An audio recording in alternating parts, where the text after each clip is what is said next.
From elaborate hairstyles to peculiar practices that would make anyone do a double take, beauty standards have evolved in ways that reflect the culture, technology, and beliefs of the time. Today, we'll dive into some of the strangest beauty trends from around the world that are bound to leave you gasping. Number 1. Lead makeup of the Elizabethan era, 16th century. During the Elizabethan era, having a pale complexion was considered the ultimate beauty standard. This trend wasn't just about aesthetics, it was deeply intertwined with societal notions of class and status. A pale face symbolized wealth, privilege, and nobility, as it indicated that a person didn't need to labor outdoors under the harsh sun.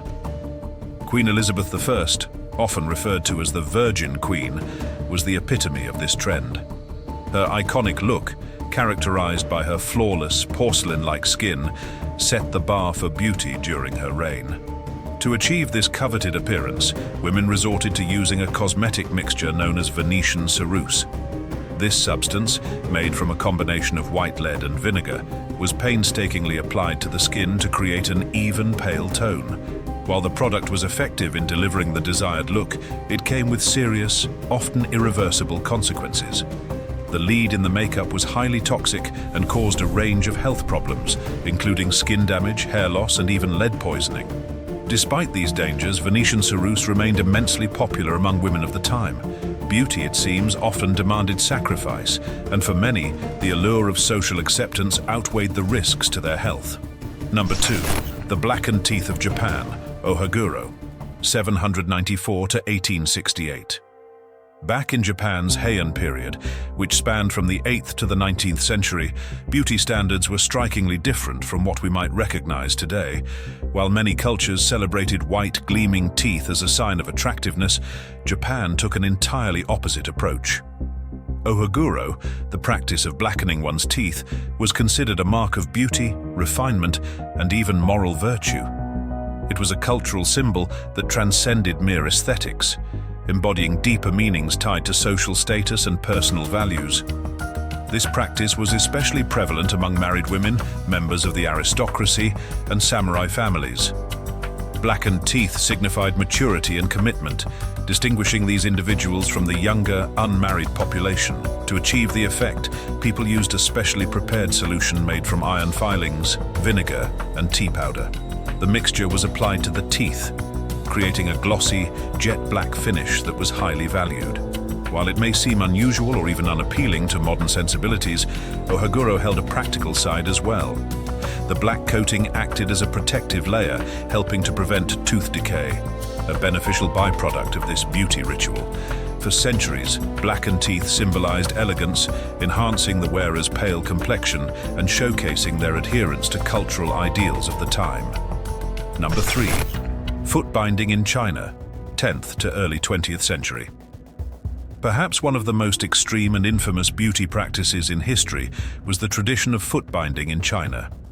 This practice, which began during the Tang dynasty, 618 to 907 CE, gained widespread popularity during the Song dynasty, 960 to 1279 CE, and persisted for nearly 1,000 years. At the heart of this custom was the belief that tiny, delicate feet, referred to as lotus feet, symbolized beauty, grace, and elevated social status. Women with bound feet were seen as more desirable for marriage, as the practice was associated with wealth and refinement. The process of foot binding usually began when girls were as young as 5 or 6 years old, an age when their bones were still soft and malleable.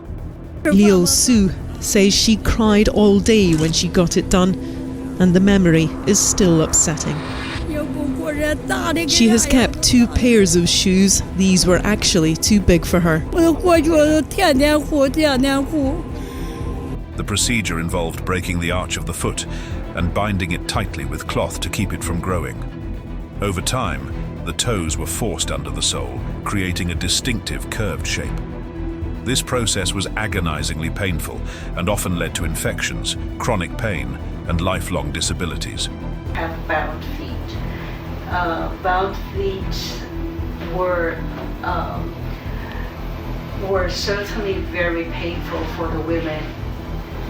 Walking became a laborious task, and many women were left dependent on others for mobility. Despite its physical toll, foot binding endured for centuries because it was deeply ingrained in societal norms. Women with bound feet were considered more virtuous and feminine, qualities that were highly prized in traditional Chinese culture. While the practice was officially banned in the early 20th century, its legacy remains a stark reminder of the lengths to which people have gone to conform to beauty standards. Number 4, the wigs of the 18th century, Georgian era. But a Georgian lady is nothing without her hair, and that is a big affair. During the opulent Georgian era, towering wigs weren't just a fashion choice. They were a bold declaration of one's status and wealth. These lavish hairpieces, often towering to impressive heights, became a symbol of high society. They were frequently decorated with an assortment of embellishments such as delicate flowers, vibrant feathers, and even the occasional miniature ship. But here comes something interesting. Let's talk about wigs. Georgian men would wear wigs almost every day, and because of that it meant that most men would shave their heads quite close, as Stuart has today, to make wearing wigs a lot easier.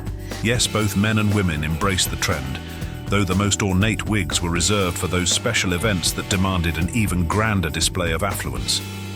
However, behind the glamour of these towering creations lay a dark secret. The reason everyone wore wigs was either one, to achieve those huge Marie Antoinette hairstyles, or because everyone was infested with lice, vermin, filth. Everyone had to wear wigs because everyone was so filthy. Yes, many of them were infested with lice. In a rather strange and uncomfortable twist, the wigs were often styled using animal fat, which unintentionally created the perfect breeding ground for pests. This led to an ongoing battle with hygiene, but despite the discomfort of itching and scratching, these extravagant wigs remained all the rage for many decades. Fashion, it seems, often comes at a rather strange cost. Number 5. The neck rings of the Kayan women, Myanmar and Thailand. Have you ever heard about the fascinating neck ring tradition practiced by the women of the Kayan tribe, which spans across Myanmar and Thailand? This unique and ancient beauty custom has been part of their culture for centuries, passed down through generations as a symbol of both beauty and elegance. From a young age, girls in the tribe begin wearing brass coils around their necks. I started to wear the rings when I was 8. My dad told me I looked like a boy. He said, "So I'll buy you a gun to hunt as a man." But I said, every girl is wearing the rings, so I want to wear the rings too. As they grow older, more coils are added, gradually elongating the neck, which is regarded as a mark of grace and attractiveness within the community. It is comfortable. At first it was hard, but now it's fine. I eat and food goes down. However, the illusion of a longer neck isn't exactly what it seems. Contrary to popular belief, the neck doesn't actually stretch. Instead, the weight of the coils exerts pressure on the collarbones and compresses the ribcage, making the neck appear much longer than it actually is. While this practice is becoming less widespread in modern times, particularly due to changing cultural influences and the impact of tourism, it remains a deep-rooted cultural symbol for the Kayan people. The neck rings are not just about physical appearance. They carry deep cultural significance, representing beauty, identity, and a way of life that has been preserved for generations. It's a striking example of how beauty standards can differ drastically across cultures, blending tradition with personal identity in ways that are truly remarkable. Number 6. Eyebrow trends of the Tang dynasty, 618 to 907. Poetry, there is a lot of focus on a woman's eyebrows and what that says about her personality, what that says about her beauty, and what that says about her demeanor or what kind of person she is. During the Tang dynasty in China, eyebrows were more than just a facial feature. They were viewed as a canvas for artistic expression. 其实古代的女生呢，她们在画眉毛的时候，因为形式很多嘛，所以她们其实是会把眉毛全部剃掉，自己画上自己的形状。因为她们有没有看过这种是这样，这样子？ Yes. Women of the era would often shave off their natural eyebrows entirely and replace them with carefully painted designs. These designs ranged from delicate, thin arched lines to bold, intricate geometric patterns. The artistic approach to eyebrow grooming was not merely a beauty trend, but also a way to reflect one's social status, personal style, and even the cultural influences of the time. What's even more intriguing is the materials used to create these eyebrow designs. the pigments for painting the brows were commonly derived from plant-based dyes, and sometimes even charcoal was used, showcasing the resourcefulness and creativity of the era. While the idea of painted eyebrows might seem unusual by today's standards, it's a fascinating glimpse into how beauty trends in ancient China were just as dynamic, intricate, and experimental as those we see in modern-day fashion. This beauty practice from the Tang dynasty highlights how beauty standards are not static, but evolve through time, shaped by cultural, social, and individual influences. It serves as a reminder that the history of beauty has always been rich with creativity and symbolism, often reflecting deeper aspects of identity and society that transcend mere aesthetics. Number 7. The corsets of Victorian England, 19th century. In the 19th century, the ideal of achieving the perfect hourglass figure was a major obsession for women, and nothing was more crucial to this vision than the corset. This tightly laced garment was designed to cinch the waist, creating a dramatic and exaggerated silhouette that emphasized curves and presented an elegant, refined look. The corset became a fashion staple, worn daily by women of all classes, as it was seen as essential to achieving the feminine shape deemed desirable during the Victorian era. However, the corset's impact on the body was not without consequences. Corsets are bad. Why? It's quite obvious. They squished organs, restricted movement, broke ribs, and made women faint. While it certainly transformed the figure, it also posed significant health risks. Wearing a corset for extended periods could severely compress internal organs, making it difficult to breathe properly and sometimes leading to fainting or dizziness. The pressure from the corset could even cause long-term issues with posture and organ function. Despite the discomfort and health concerns, corsets remained a symbol of femininity, grace, and refinement throughout the Victorian period. They became an inextricable part of a woman's wardrobe, embodying the social and cultural pressures of the time. The obsession with the hourglass figure remained strong, even in the face of its physical toll, reflecting the complex relationship between fashion, beauty, and health throughout history. Number 8. Arsenic for beauty in the 19th century. Turns out, back in the day, society took beauty standards very seriously. In the 19th century, achieving a fresh and youthful complexion became a top priority for women, and some went to extreme lengths to attain it, and even the royals fell prey to it. One of the most shocking beauty trends involved arsenic, a toxic substance often associated with rat poison. Remarkably, this deadly chemical was marketed as a beauty enhancer and was included in various beauty products, including arsenic wafers. Portray a more natural-looking white visage. Women of the day used ingestibles and creams versus thick face makeup. These products were supposed to give a luminous or glowing appearance to the skin. These wafers were sold with promises of lightening the skin and eliminating blemishes, presenting arsenic as the key to achieving flawless, porcelain-like skin. It may be hard to imagine that women willingly consumed a substance so dangerous, but the beauty standards of the time were incredibly influential, and the desire to conform to these ideals led many to take dangerous risks. The idea of achieving perfection often outweighed the concerns about the potential harm, despite the fact that arsenic consumption could result in serious health complications. As you can probably guess, the consequences were severe.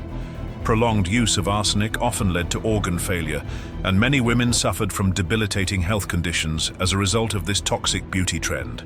The use of arsenic in beauty products serves as a stark reminder of the lengths people once went to in the pursuit of beauty, and the sometimes dangerous nature of societal expectations. Number 9. The lotus blossom hair of ancient Egypt, 3100–30 BCE. In ancient Egypt, hair was much more than just a physical feature.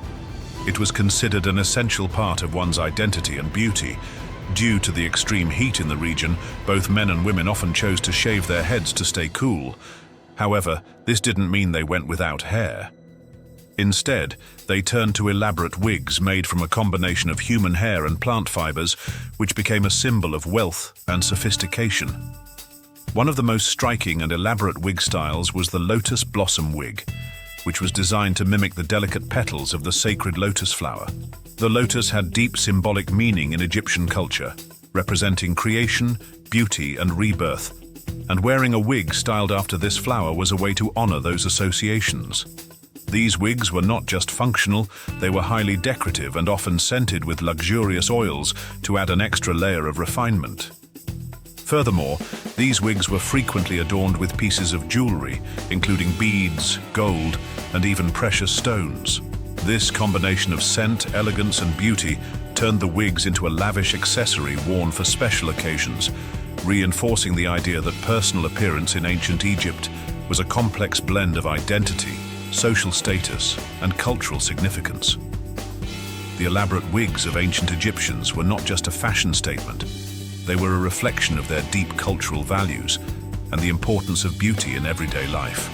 Number 10. Belladonna drops of the Renaissance, 15th to 17th century. During the Renaissance, the pursuit of beauty often led women to take dangerous risks, including one particularly hazardous beauty trend that involved the use of belladonna, a toxic plant also known as deadly nightshade.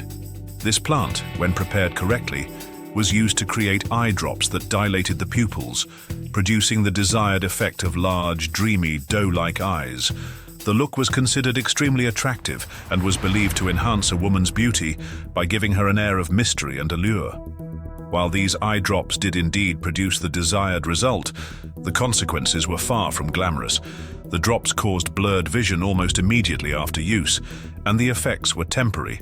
However, the dangers didn't end there. Over time, repeated use of belladonna eye drops could lead to serious health issues, including permanent damage to the eyes and, in the most extreme cases, blindness. Despite the obvious risks, the trend persisted, as the beauty standards of the Renaissance placed immense pressure on women to conform to idealized notions of appearance. This dangerous beauty practice serves as a stark reminder of how far individuals have been willing to go throughout history to meet societal expectations of beauty. The use of belladonna highlights the lengths to which people have gone, even at the expense of their health, to achieve what was considered desirable at the time. It's a fascinating yet unsettling example of how beauty standards have shaped and sometimes distorted people's lives throughout history. From lead-based makeup to neck rings and arsenic wafers, history is filled with beauty trends that may seem baffling to us now, but were once seen as the pinnacle of elegance and sophistication. These practices reflect the lengths to which people have gone to fit societal standards and express their identity. While beauty trends continue to evolve, one thing remains certain. The pursuit of beauty will always be a fascinating and, at times, strange journey. Now, before you leave, don't forget to leave a like and subscribe to the channel if you haven't already. So, the next time you apply your favorite beauty product, remember how far we've come from the days of lead powder and corsets, and who knows, maybe some of today's trends will leave future generations gasping too.